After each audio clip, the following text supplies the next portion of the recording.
বন্ধুরা, কালো ধুঁদরা ফুলের গাছ আপনারা কোথাও দেখতে পেলে তৎক্ষণাৎ তুলে নিন, তাহলে আপনারা সারা জীবন রাজার হালে থাকবেন। হ্যাঁ বন্ধুরা, আপনারা একেবারে ঠিকই শুনে, স্বয়ং দেবাদিদেব মহাদেব বলেছেন সমস্ত কষ্টের একটি মাত্র সমাধান এই কালো ধুঁদরা শিকড়। বন্ধুরা, এই কালো ধুঁদরা ফুল দেবাদিদেব মহাদেবের অত্যন্ত প্রিয় ধুঁদরা ফুল। বন্ধুরা, এই ধুঁদরা কিন্তু নানান কালারের হয়।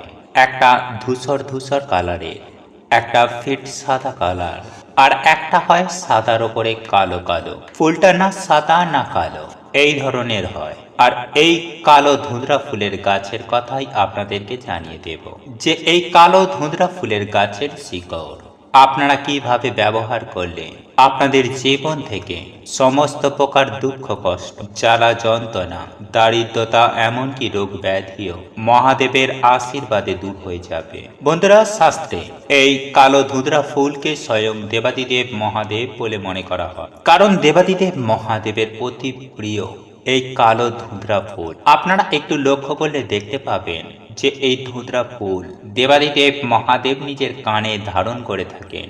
এছাড়াও কাল ভৈরব, শনি মহারাজ ও মা কালীকেও এই ফুল নিবেদন করা যায়। বন্ধুরা, যাদের শনির সাড়ে সাথী চলছে, ভালো করে মন দিয়ে শুনুন। যাদের শনির সাড়ে সাথী চলছে, যাদের ওপরে শনি মহারাজের কুদৃষ্টি পড়েছে, তারা যদি এই কালো ধুঁদরা ফুল গাছের শিকড় তারা যদি ধারণ করতে পারে, তাহলে বিনা খরচেই ফল পাবে। হ্যাঁ বন্ধুরা, কোনো পাথর লাগবে না, কোনো মাদুলি লাগবে না, কোনো অ্যাস্ট্রোলজারকে পয়সাও দিতে হবে না। বন্ধুরা, এই কালো ধুঁদরা ফুলের গাছের শিকড় ধারণ করলে জন্ম ছকে থাকা শুক্র গ্রহ অত্যন্ত স্ট্রং হয়, এমনকি রাহু কেতুও শান্ত হয়ে যায়। বন্ধুরা, যাদের রাহু কেতুর দোষ আছে, যাদের শুক্র গ্রহ খুব দুর্বল, তারা কিন্তু এই কালো ধুঁদরা ফুল গাছের শিকড় শরীরে ধারণ করবেন, তাহলে আপনারা সুনিশ্চিতভাবে খুব ভালো একটা ফল পাবেন। বন্ধুরা, কেউ যদি রাতে সাপের স্বপ্ন দেখে, ভয় করে, ঘুম থেকে জেগে ওঠে, এবং পিতৃদোষ যাদের আছে, কোনো হওয়া কাজ হচ্ছে না, কোনো না কোনো দিক থেকে বাধা আসছে, আটকে যাচ্ছে, জীবনে চলার পথে সব কিছুতেই, সমস্ত ক্ষেত্রে কোথাও থেকে না কোথাও বাধা আসছে, সংসারে একদম আয় উন্নতি হচ্ছে না, কাজ চলে যাচ্ছে, এই সমস্ত সমস্যায় যে সকল ব্যক্তিরা ভুগছে, তারা অবশ্যই এই কালো ধুঁদরা ফুল গাছের শিকড় ধারণ করুন।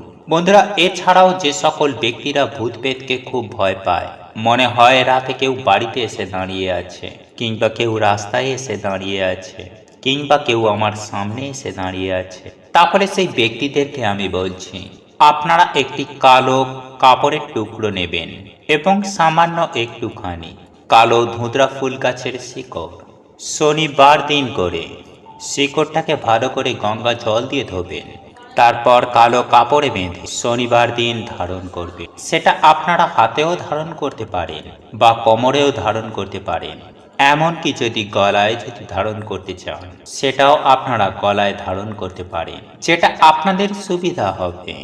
আপনাদের সুবিধা মতো পছন্দসই ধারণ করবেন।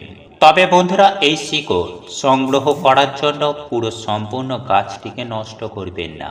এই গাছটির গোড়ায় সামান্য একটুখানি মাটি খুঁড়ে, তারপর খুবই সামান্য একটুখানি শিকড় আপনারা কেটে নেবেন, কিন্তু ভুল করেও গোটা গাছ উপড়ে ফেলবেন না।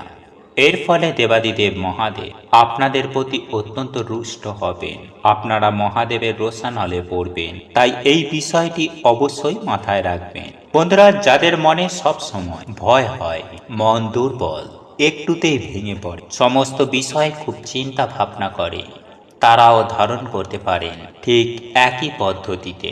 বন্ধুরা, আপনারা প্রত্যেকে জানি যে বাচ্চাদের ওপর খুব নজর লাগে, কিন্তু এই নজর দোষ কাটানোর জন্য শনিবার দিন একই নিয়মে আপনারা এই শিকড় ধারণ করতে পারেন। এছাড়াও যে সকল ব্যক্তিদের শারীরিক ও মানসিক শান্তি মিলছে না, এই শান্তি পাওয়ার জন্যও এই কালো ধুঁদরা ফুল গাছের শিকড় ধারণ করতে পারেন। বন্ধুরা, এছাড়াও যাদের বাড়ির ওপরে কুপ্রভাব রয়েছে, বাড়ির ওপরে হয়তো কারোর নজর রয়েছে, তারাও এই শিকড় ধারণ করতে পারেন। যদি কেউ আপনার ওপরে হিংসে করে, তাহলে আপনারাও পড়তে পারেন।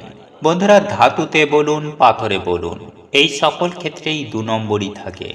অনেক টাকা পয়সা নেয় কিন্তু কোনো কাজ হয় না, কেননা সাধারণ মানুষ পাথরকে ঠিকমতো চিনতে পারে না। তাই আপনারা নিজে হাতে এই কালো ধুঁদরা ফুল গাছের শিকড় তুলে আনবেন।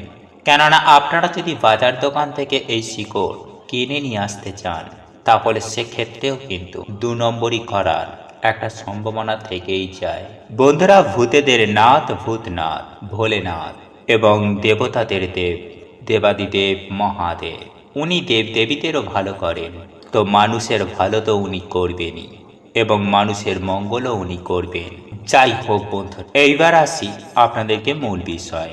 বন্ধুরা, আপনারা যদি দেবাদিদেব মহাদেবের আশীর্বাদে নিজেদের জীবন থেকে সমস্ত প্রকার দুঃখ কষ্ট জ্বালা যন্ত্রণা বিপদ আপদ এমনকি দারিদ্রতাকেও কাটিয়ে উঠতে চান, যদি রোগ ব্যাধি থেকে মুক্তি হতে চান, তাহলে এই একই নিয়মে একই পদ্ধতিতে আপনারা এই কালো ধুঁদরা ফুল গাছের শিকড় আপনার বাড়িতে তুলে নিয়ে আসবে। তবে এক্ষেত্রে আপনাদেরকে এই উপায় বা ক্রিয়াটি করতে হবে সোমবার দিন।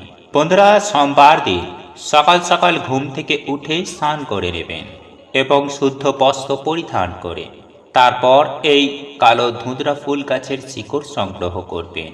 তারপর আপনারা বাড়িতে নিয়ে আসবেন এবং এই শিকড়টি ভালোভাবে গঙ্গা জল দিয়ে ধৌত করে আপনারা দেবাদিদেব মহাদেবের অভিষেক করবেন। পঞ্চামৃত দিয়ে মহাদেবের অভিষেক করবেন। তারপর ফুল বেলপাতা সহ দেবাদিদেব মহাদেবের পুজো আরাধনা করবেন এবং আপনাদেরকে একটি জিনিস কিনে আনতে হবে, তা হলো পৈতে। হ্যাঁ বন্ধুরা, দশকর্মা দোকানে গিয়ে আপনারা পৈতে চাইবেন, ওনারা দিয়ে দেবেন। এই পৈতে আপনাকে নিয়ে আসতে হবে মহাদেবের পুজো করার আগে। বন্ধুরা, এই শিকড় ভালো করে গঙ্গা জল দিয়ে ধুয়ে নেওয়ার পর আপনারা যে পৈতেটা নিয়েছিলেন সেই পৈতে দিয়ে আপনাকে এই শিকড়টিকে ভালো করে গিঁট বাঁধতে হবে। তবে অবশ্যই আপনাদের মনস্কামনা জানাতে বন্ধুরা, 3টি গিঁট বাঁধার পর এই পৈতেটি দেবাদিদেব মহাদেবের চরণতলে রাখবেন। আর যদি আপনার গৃহে শিবলিঙ্গ থেকে থাকে, তাহলে আপনি এই শিকড় সহ পৈতে মহাদেবকে পরিয়ে দেবেন। তারপর দেবাদিদেব মহাদেবের পুজো আরাধনা করবেন, আরতি করবেন, ধূপ জ্বালাবেন, দীপ জ্বালাবেন। তারপর ফুল বেলপাতা দিয়ে আপনার হৃদয়ের অন্তর থেকে মহাদেবের পুজো আরাধনা করবেন এবং সর্বোপরি মহাদেবের একটি মন্ত্র জপ করবেন।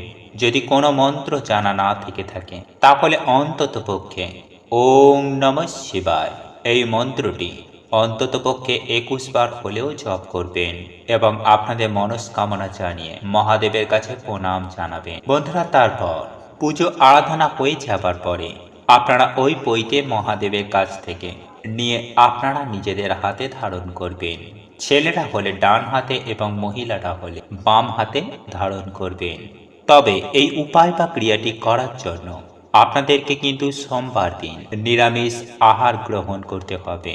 কোনোভাবে কোনো পরিস্থিতিতে আমিষ খাবার খাওয়া যাবে না। সেই সঙ্গে সঙ্গে আপনারা কোনো মরা বাড়িতে যেতে পারবেন না, কোনো অছুঁচ বাড়িতে যেতে পারবেন না, কর্মস্থান বা শ্মশান ঘাটে যেতে পারবেন না, কেননা এই শিকড়ের গুণাবলী নষ্ট হয়ে যাবে।